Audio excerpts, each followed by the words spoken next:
নমস্কার, জয় Gaur and happy new year to all.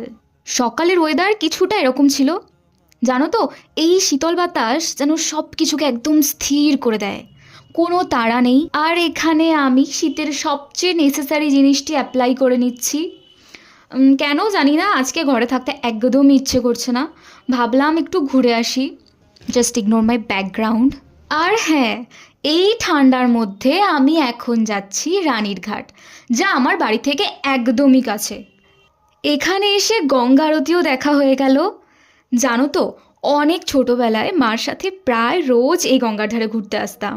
গঙ্গার ধারে এসে দাঁড়ালেই মনে হয় সব চিন্তা যেন জলে ভেসে যাচ্ছে। আর এখানে ইন্ট্রোভার্ট আমি একা একাই ঘুরে বেড়াই।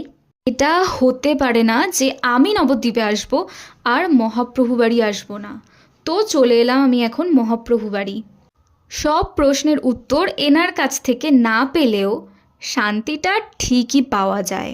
আর এরকমভাবেই কাটলো আমার একটা সন্ধে। যাকে প্রথম ভিডিও, তাই অনেক ভুল ত্রুটি হয়েছে। আমার মতো ইন্ট্রোভার্ট যারা, তারা হয়তো বুঝবে যে প্রায় 5-6 বছর ধরে ভিডিও বানাবো ভাবার পর শেষমেশ এতদিনে হলো। আরও নতুন নতুন ভিডিও এরকমই আসতে থাকবে। চলো, tata, bye bye, Radhe Radhe.